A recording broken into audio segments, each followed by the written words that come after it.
चंद ही दिन पहले हम इस हाउस में मौजूद थे। बजट पे, कई सारे और मुद्दों पे बहस चली। हाउस अडजर्न होते होते जब आप हमें चाय पिला रहे थे तो हम अपनी जगह ये उम्मीद कर रहे थे कि इसके बाद श्रीनगर में दोबारा मिल बैठेंगे।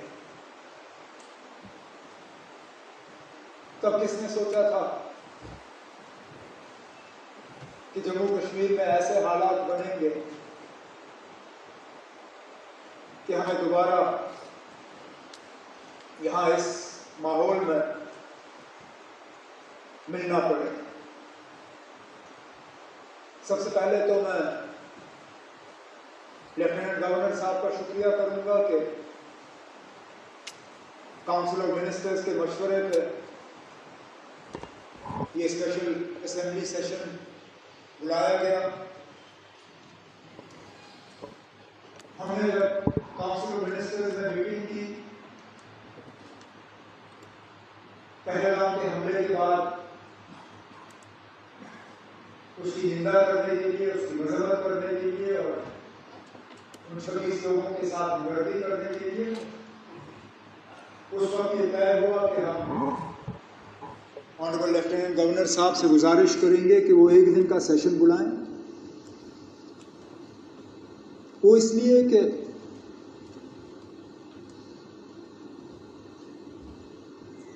न पार्लियामेंट न इस मुल्क का कोई और असेंबली पहलगाम के उन 26 लोगों के दुख दर्द को इतना समझती है जितना जम्मू कश्मीर का अपना ये असेंबली। स्पीकर साहब दाएं बाएं देखिए, आपके सामने वो लोग बैठे हैं जिन्होंने खुद अपने किसी करीबी रिश्तेदार को कुर्बान होते हुए देखा। हमारी छोटी बहन शगुन से लेके सकीना, सजाद, कैसर, किन किन के नाम लो। किसी ने वालिद खोया, किसी ने अंकल, और सजाद ने जिस तरह हाउस के सामने उस दर्द का इजहार किया, मेरे पास शायद उससे बेहतर उसका यहाँ हाउस के सामने जिक्र करने के लिए अल्फाज नहीं होंगे।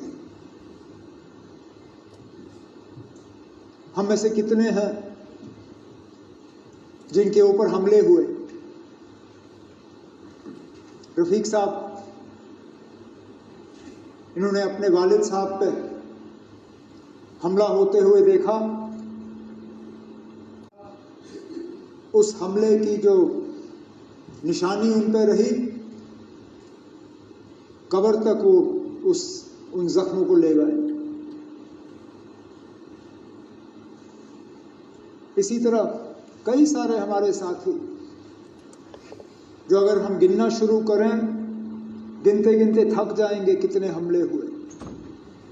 ये असेंबली, राफेल साहब आप उस असेंबली के मेंबर थे, सलाथिया साहब उस असेंबली के मेंबर थे, सागर साहब, मुबारक गुल साहब, सैफुल्ला मीर साहब, कितने और हमारे साथी जब 1 अक्टूबर 2001 श्रीनगर के असेंबली कॉम्प्लेक्स पे हमले में 40 लोग अपनी कीमती जानें गंवा गए। इसलिए मैंने कहा उन लोगों के दुख दर्द को शायद इस असेंबली से ज्यादा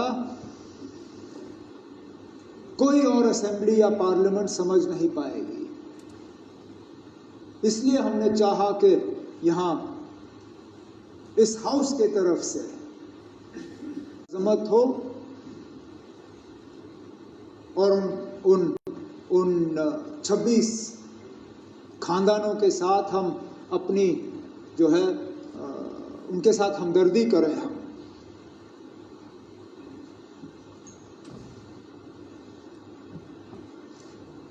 सही कहा सजाद ने, उनके नाम का जिक्र होना चाहिए। मैं चाहूंगा कि जब जो ओरिजिनल आपने ओबिचुरी रेफरेंस मूव की, उनमें जो 26 नाम हैं,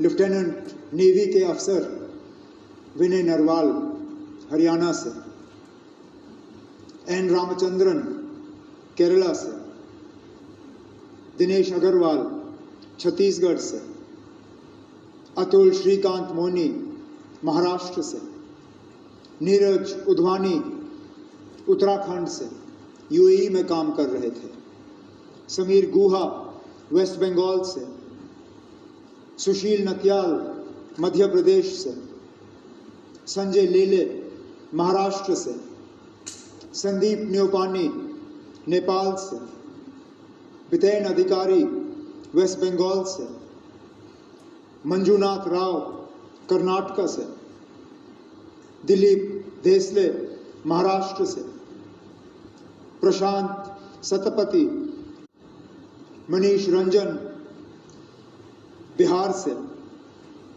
सैयद आदिल हुसैन शाह हापतनाग अनंतनाग जम्मू कश्मीर से, JS चंद्रमौली आंध्र प्रदेश से, मधुसूदन राव कर्नाटक से, संतोष जगदाई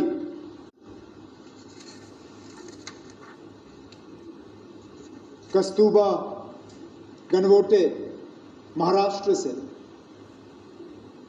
हेमंत जोशी महाराष्ट्र से, सुधम द्विवेदी यूपी से, भारत भूषण कर्नाटक से, सुमित परमार गुजरात से, यतीश परमार गुजरात से,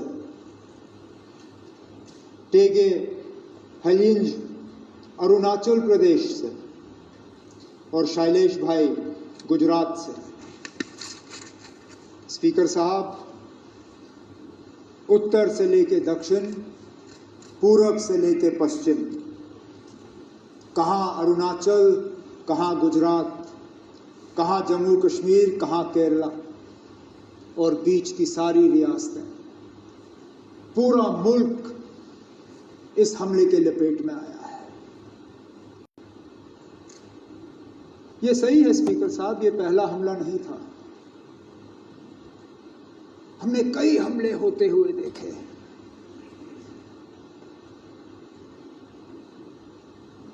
हमने अमरनाथ यात्रा के कैंप पे हमले होते हुए देखे। हमने डोडा के मुख्तलिफ गांवों पे हमले होते हुए देखे। हमने कश्मीरी पंडितों के बस्तियों पे हमले होते हुए देखे। हमने सरदारों के बस्तियों पे हमले होते हुए देखे। लेकिन एक बीच का ऐसा वक्त आया था, ये बाईसरन का हमला 21 साल के बाद इतना बड़ा हमला हुआ है सिविलियन। हमें लग रहा था कि ये हमले जो है ये अब हमारे माजी का एक हिस्सा है, their part of our past. ये हमारे आज की कहानी नहीं है, ये हमारा मुस्तकबिल नहीं है। लेकिन बदकिस्मती से बाईसरन ने दोबारा वो हालात यहां पैदा किए, जबकि हमें लगता है कि पता नहीं अगला हमला कहां पे होगा।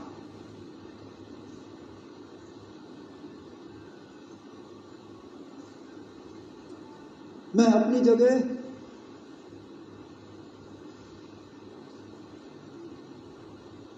क्योंकि उस दिन लीडर ऑफ द ऑपोजिशन के साथ मैं भी पुलिस कंट्रोल रूम पे मौजूद था जब हमने 26 लोगों को वहां पे श्रद्धांजलि पेश की।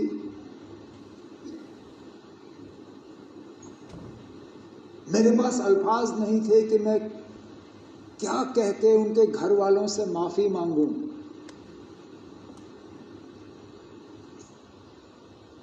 ये जानते हुए कि जम्मू कश्मीर की सिक्योरिटी, जम्मू कश्मीर की सुरक्षा, जम्मू कश्मीर के लोगों की चुनी हुई हुकूमत की जिम्मेदारी नहीं है, लेकिन तब भी यहाँ के वजीर आला की हैसियत से, यहाँ की टूरिज्म के मिनिस्टर की हैसियत से मैंने इन लोगों को दावत दी थी यहाँ आने की। मेजबान होते हुए मेरी जिम्मेदारी थी कि सही सलामत मैं इन्हें यहां से वापस भेजूं, नहीं भेज पाया।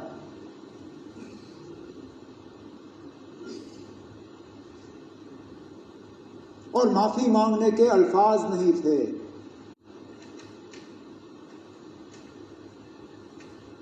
क्या कहता हूं उनको, उन छोटे बच्चों को जिन्होंने अपने वालिद को खून में लपेटा हुआ देखा, उस नेवी अफसर की विधवा को जिनको शादी हुए ही चंद दिन हुए थे,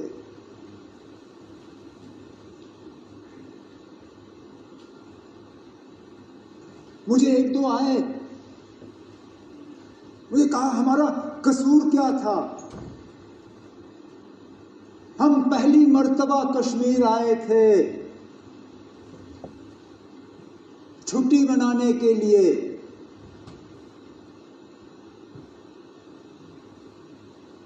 और इस छुट्टी का जिंदगी भर अब हमें खमियाजा भुगतना पड़ेगा।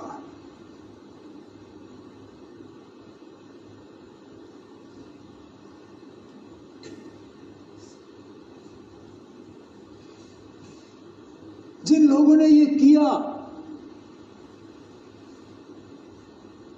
कहने के लिए तो वो कहने के लिए किया, लेकिन क्या हमने उनसे कहा था कि हम ये चाहते हैं? क्या हमने उनसे कहा था कि हमारे नाम में आप इन 26 लोगों को कब्र में बंद करके यहां से वापस भेजें? क्या हमारी इसमें कोई मंजूरी थी? क्या ये हमारी इजाजत से हुआ? हम में से कोई इस हमले के साथ नहीं है। इस हमले ने हमें अंदर से खोखला किया, लेकिन इस हमले ने, क्योंकि हर खराबी में कहीं ना कहीं हमें कोई रोशनी की किरण ढूंढने की कोशिश करनी चाहिए।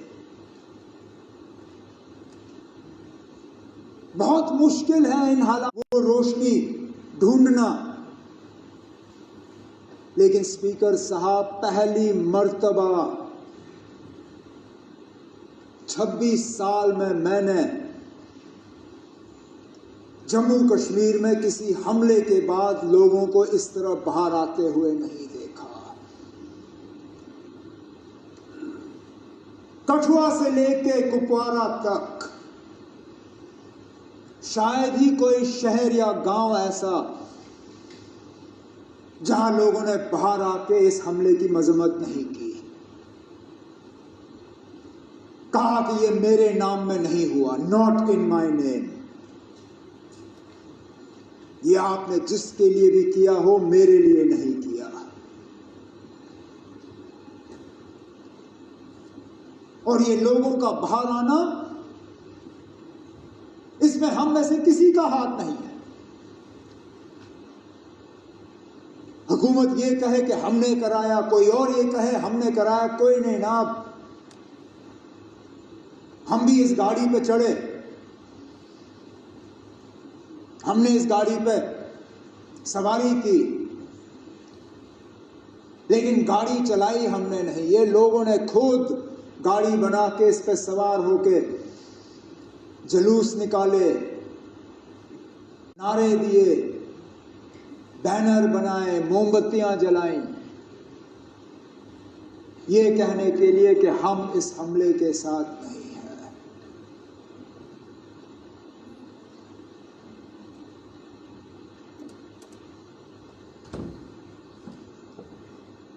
मिलिटेंसी, टेरर, दहशत, आतंकवाद,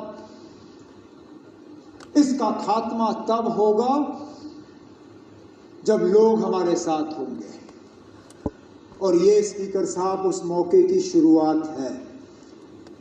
अगर कि हम इस मौके पे एहतियात से कदम जो है लें, हमारे तरफ से कोई ऐसा कदम नहीं उठना चाहिए जिससे कि हम लोगों को,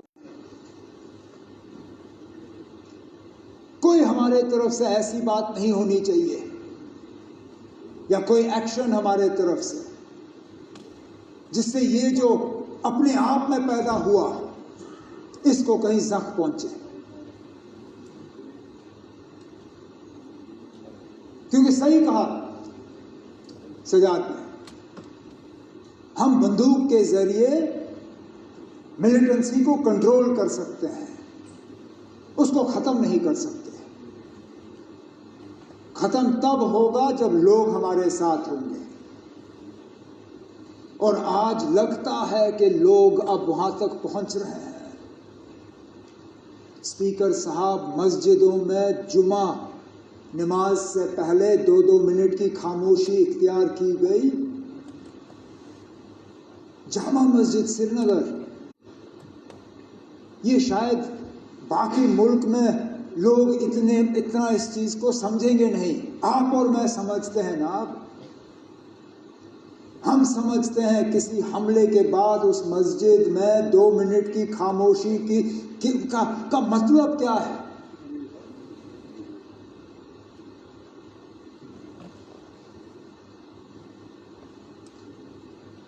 तो मेरी तो सिर्फ यही कोशिश रहेगी कि इस सिलसिले को हम बनाएं, बढ़ाएं, घटाएं नहीं, कम ना करें।